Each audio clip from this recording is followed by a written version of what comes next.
Transmission piston wala misalmot sa transport strike sa Davao City pero nagrally lang sila sa buhatan sa LTFRB isip pagkontra sa PUV Modernization Program.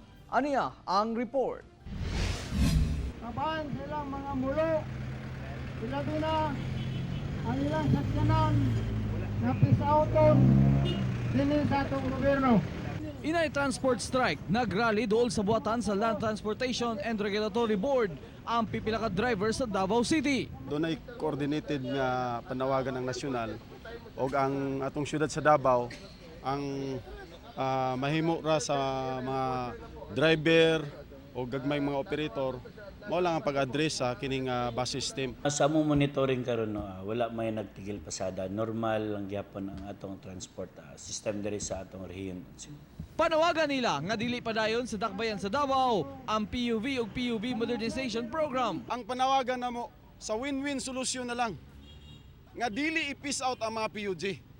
Tubag sa LTFRB sa ilang mga mulo. Statistically, taas jud ang price but mo gani gina-encourage namo sila na to form a co-op para di po sila mabugatan. The more they are, daghan ilang mga maunsa nga financing. Sa Zamboanga City, bisan wala nag-strike, gipakita gyapon sa mga driver ug operator sa syudad ang ilang suporta sa protesta. Pinaagi sa pagtaod og mga tarpaulin ug placard sa ilang mga PUJ. Nakabutang sa mga placards nga no to modernization, yes to modification. Sa terminal sa Tugbungan, makita sa tarp sa Federation of Land Transportation of Zamboanga nga nagsuporta sa Senate Bill 876. Sumala sa Pangulo niini nga si Eduardo Mingala, wala man sila nagtigil pasada, apan nakikiusa sila sa yangungo sa transport sector sa tibok nasod. Sa Kidapawan City, wala usab misalmot ang mga grupo sa drivers ug operators sa transport strike. Kay wala sila madala silang pamilya kung dili makapamasada. Wala usab kuno sila klarong leader nga mag-organisa.